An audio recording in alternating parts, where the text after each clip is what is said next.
মোদি আছে টেনশনে, মোদি টেনশনে নেই।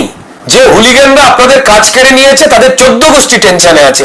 অনির্বাণ ভট্টাচার্য মঞ্চে দাঁড়িয়ে পেট চালাতে গিয়ে যে তাকে গান গাইতে হচ্ছে, কাদের জন্য, কোন হুলিগানরা তার পেটের ভাত কেড়ে নিল, তিনি ব্যক্তিগতভাবে এই নামগুলো নিয়েছেন হয়তো যাতে জনপ্রিয়তা বাড়ে। অন্য কোনো ধর্মের সম্পর্কে তিনি যদি একটা লাইনও বলতে পারতেন তো তাহলে তিনি কি অবস্থায় থাকতেন। সিপিএম কেন জিরো, আমার কুকুরের নাম hero, this is not done. বাকি দুই ঘোষ তারা কেউ আর্থিক দুর্নীতির জন্য জেল খেটেছেন কি? অনির্বাণ ভট্টাচার্য আমার বন্ধু, আমার ভাই, আমিও প্রতিবাদ করেছি এবং কড়া প্রতিবাদ করেছি অন্য বিষয় নিয়ে। গান, কবিতা, লেখা, স্যাটায়ার, আমি যে কোনো কিছুর মাধ্যমে আমি দেশকাল রাজনীতি নিয়ে কথা বলতে পারি। তিনি ব্যক্তিগতভাবে এই নামগুলো নিয়েছেন হয়তো যাতে জনপ্রিয়তা বাড়ে, সেই জন্য হতে পারে, জানি না। এবং সেই ক্ষেত্রে হালকা বিদ্রুপ করে যে যে কথাগুলো বলেছেন সেগুলো মেনে নেওয়া যায়। শতরূপ ঘোষের ভালো লেগেছে, আমি এরম তার কথায় মনে হয়নি। সিপিএম কেন জিরো, আমার কুকুরের নাম হিরো, এটা শতরূপ ঘোষের যদি ভালো লাগে তাহলে তিনি সিপিএম কে কোন জায়গায় দেখতে চাইছেন সেটা নিয়ে প্রশ্ন উঠবে, এবং আদপেই তিনি সিপিএম এ থাকবেন কিনা সেই নিয়ে প্রশ্ন তো উঠতেই পারে যে এই লাইনটার মানে কি। এটা তো আসলে একটা চূড়ান্ত রকম অসম্মান করা। সিপিএম কেন জিরো, তারপর আরেকজন পরের লাইনে উত্তর দিচ্ছেন আমার কুকুরের নাম hero, this is not done. আমি ভারতীয় জনতা পার্টির একজন কর্মী হয়ে অন্য একটি রাজনৈতিক দল সম্পর্কে গানের লাইনে এই ধরনের মন্তব্য, সিপিএম জিরো, বিধানসভায় জিরো, কিন্তু তার পরের লাইন আমার কুকুরের নাম হিরো, এটা দিয়ে কি বোঝানো যায় যে কোনো মানুষ বোঝেন, সেটা আলাদা কথা। অনির্বাণ ভট্টাচার্যকে এই রাজ্যে কুণাল ঘোষের দলেরা কাজ করতে দেয় না, তিনি কাজ হারিয়েছেন। দুর্ভাগ্যজনকভাবে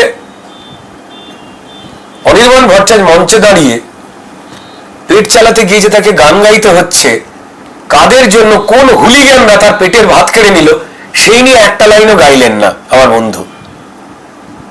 তো তার সিদ্ধান্ত নিয়ে তো প্রশ্ন উঠবেই, তাই না? কুণাল ঘোষের ভালো লেগেছে কারণ কুণাল ঘোষ যাই বলেন, লোকে যে যে খিস্তি গালাগাল গুলো বাবা মায়ের সামনে দিতে পারে না, বড়দের সামনে দিতে পারে না, ইভেন ক্লাব ঘরে বসেও আমরা আড্ডা মারতে মারতে যে কটু কথাগুলো বলি, যেগুলো ভদ্র সমাজে দিতে পারে না, কুণাল ঘোষের পোস্ট দেখবেন সেখানে মানুষ সেইভাবেই কথা বলে কুণাল ঘোষকে। এই প্রথম কেউ কুণাল ঘোষকে ওইভাবে আক্রমণ করলো না দেখে কুণাল বাবুর ভালো লাগতে পারে। বাকি দুই ঘোষ তারা কেউ আর্থিক দুর্নীতির জন্য জেল খেটেছেন কি? না তো। তো ফলে তাদের তো ভালো লাগার কোনো কারণ নেই। যাই হোক, ব্যঙ্গ বিদ্রুপের জায়গা আসতেই পারে, সেইখানে কিছু লাইন এসছে, মেনে নেওয়া যায়। আমরা বেশ কয়েকজন, বিশেষ করে আমি প্রতিবাদ করেছি যে হঠাৎ করে আলটপকা তিনি সনাতন ধর্মকে আক্রমণ করলেন এবং কায়দা করে ছোট করার চেষ্টা করলেন। তিনি হঠাৎ করে মঞ্চে বললেন সনাতন এসছে কিংবা সনাতনী, হ্যাঁ আমি সনাতন ধর্মের কথা বলছি। আসলে সনাতন ভারতে পৌঁছাতে গেলে পিছন দিকে পিছিয়ে যেতে হবে। সবাই এগিয়ে যায়, চলুন আমরা পিছিয়ে যাই। দুর্ভাগ্যজনক আমার এই বন্ধু অনির্বাণ, সহকর্মী, সহ অভিনেতা অনির্বাণের এই উক্তি। তিনি এবং তার পরিবার এবং এই দেশের সংখ্যাগরিষ্ঠ মানুষ, তারা সনাতন ধর্মের মানুষ, যা শাশ্বত, যা চিরন্তন, যা চির আধুনিক, তাই সনাতন। অনির্বাণ ভট্টাচার্য এবং আমরা যারা অভিনয় করি, তার মূল সূত্র ভরতমুনির নাট্যশাস্ত্রে লেখা আছে। ব্রেক্সট থেকে শুরু করে বাকি অন্যান্য থিয়েটারের পণ্ডিতেরা, তারা অনেক কিছু বলবার আগে এই সনাতনী বলে দিয়ে চলে গেছে অভিনয় নিয়ে। নটরাজের মূর্তির ছবি নিশ্চয়ই অনির্বাণ বাবুর দেখা হয়েছে, কিন্তু বোধহয় পড়াশোনা করা হয়নি। হতেই পারে সবাই সবটা জানবেন, এমনটা নাও হতে পারে। কিন্তু যে সনাতনের কথা বলছেন সেই সনাতনের জন্য আজকে চিকিৎসা হয়। সুশ্রুত এবং চরক তারাই অপারেশন করে চিকিৎসা ব্যবস্থা কি করে এগোবে তার আবিষ্কার করেছিলেন। আর্যভট্টরা শূন্যের আবিষ্কার করেছিলেন বলেই পৃথিবী চলছে, সবটাই সনাতন। এবং নিউটনের মাধ্যাকর্ষণ সূত্র তার অনেক আগে থেকেই এই সনাতনের পড়াশোনাতেই এই সূত্রের কথা অনেক আগে বলে দেওয়া হয়েছিল। আমার মনে হয় ভাই অনির্বাণ অত্যন্ত ব্যস্ত, তাই সনাতন মানে এগিয়ে যাওয়া, আর সনাতন রয়েছে বলেই তিনি মঞ্চে দাঁড়িয়ে বা কিছু কিছু মানুষ এখনো পর্যন্ত অসচেতন জ্ঞানহীন যে মন্তব্যগুলো করে যাচ্ছেন, তারপরেও তারা নিঃশ্বাস প্রশ্বাস নিচ্ছেন এবং বেঁচে রয়েছেন। এটাই সনাতনের নেচার। অন্য কোনো ধর্মের সম্পর্কে তিনি যদি একটা লাইনও বলতে পারতেন, তো তাহলে তিনি কি অবস্থায় থাকতেন তা হয়তো তিনি নিজে ব্যস্ত বলে অনুমান করতে পারেননি। আমি আমার ভাই অনির্বাণকে অনুরোধ করব, যদি না জানেন তাহলে কথা বলবেন না, মানুষকে আঘাত দেবেন না না জেনে। আমরা তো সবাই সব জানতা নই, আপনিও নন। আমি চাইবো যে আপনি যে পাষণ্ডরা, যে হুলিগানরা আপনার কাজ কেড়ে নিয়েছে, আপনাকে গান গেয়ে পেট চালাতে হচ্ছে, যা দুর্ভাগ্যজনক।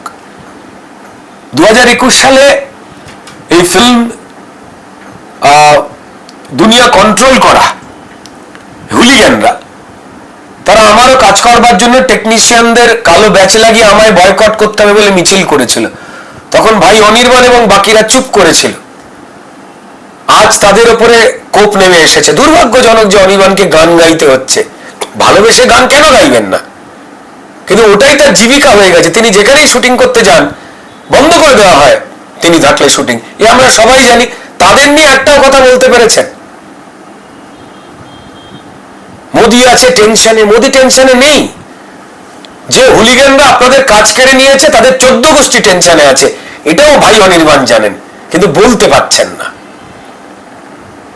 তাই আমি বলবো যে এটা গানের থেকে অনেক বেশি করে ছড়া টাইপের ছিল। আমি যেমন কবিতা বলি, সেটাকে একটু বাজনাচার্য লাগিয়ে হয়েছে।